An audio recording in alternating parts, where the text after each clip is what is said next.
Bonjour, désolé de ne pas pouvoir être avec vous pour vous présenter le projet de recherche-action Gourdon Centralité Hospitalière et pour écouter les présentations des autres projets. Donc ce projet porte sur la ville de Gourdon, donc une petite sous-préfecture du Lot, au centre d'une communauté de communes de 10 000 habitants. Gourdon elle-même compte un peu plus de 4 000 habitants et c'est le principal pôle urbain d'un très vaste bassin rural. Comme de nombreuses petites villes, Gourdon est affecté par des dynamiques de dévitalisation. Sa démographie est déclinante,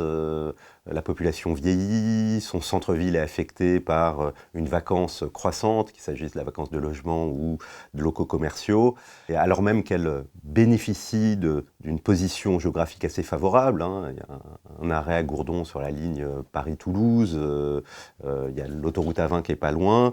bien qu'elle bénéficie aussi de la proximité de pôles touristiques majeurs, Sarlat, Rocamadour, qui sont à un peu moins de 30 km,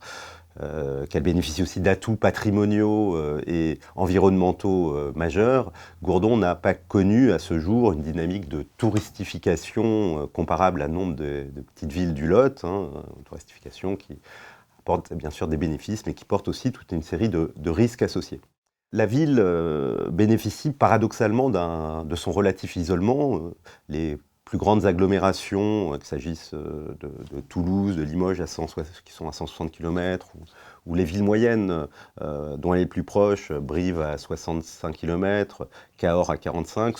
toutes ces villes sont suffisamment distantes pour que Gourdon demeure un pôle de centralité structurant sur les plans économiques, commercial, administratif, sanitaire, scolaire, culturel, avec un très haut niveau d'équipement et de services pour une ville de cette taille dans tous ces domaines. La politique de revitalisation engagée par la ville et l'intercommunalité, qui sont désormais inscrits dans le programme Petite Ville de demain, donne justement la priorité à la consolidation des fonctions de centralité de la ville et à la mise en valeur de la butte médiévale qui constitue le centre historique de Gourdon. La centralité est donc centrale dans le projet local, la revitalisation de cette centralité devant permettre simultanément de préserver la qualité de vie du territoire et de renforcer son attractivité. Cette centralité est aussi au cœur de la problématique de la recherche-action, hein, comme l'indique son titre, Gourdon, centralité hospitalière. Alors, cette notion de centralité hospitalière renvoie d'abord aux fonctions assurées par le centre hospitalier de la ville, un équipement structurant qui rayonne sur un vaste espace de faible densité. L'hôpital est le premier employeur du territoire, il joue un rôle majeur dans son fonctionnement économique et social, dans son attractivité résidentielle et bien sûr dans l'organisation des politiques territoriales de santé et d'action sociale. Ce caractère structurant s'exprime avec une forme particulière dans un territoire dont la population, mais aussi le corps médical sont vieillissants, et où, de ce fait, les acteurs territoriaux doivent développer des pratiques de soins plus coordonnées afin de répondre aux exigences de maintien des personnes à leur domicile le plus longtemps possible, d'une part, aux enjeux d'accès aux soins, d'autre part. C'est cette contribution à la centralité de Gourdon, à la structuration de politiques territoriales de santé qu'on va chercher à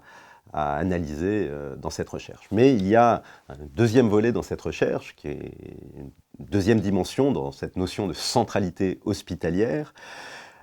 qui invite aussi à s'interroger sur l'hospitalité territoriale, et donc sur les conditions d'accueil dans une petite ville et dans un espace rural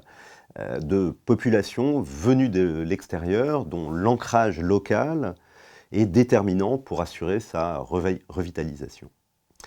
À Gourdon, comme dans de nombreuses petites villes du sud et de l'ouest de la France, on a pu observer un certain nombre de signes, d'indices, d'un regain d'attractivité résidentielle après la crise sanitaire. Il y a eu des flux nouveaux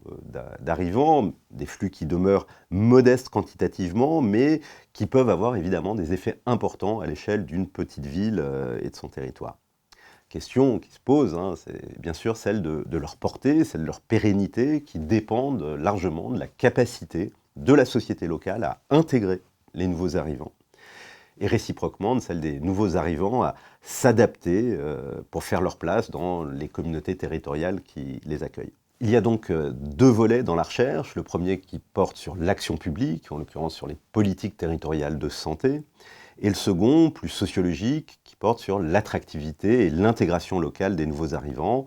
un volet dans lequel on s'attachera tout particulièrement à la dimension spatiale de ces dynamiques, en considérant le rôle des équipements, des services, des activités associatives du centre-ville dans les choix résidentiels de ces nouveaux arrivants et dans leur intégration dans la société locale.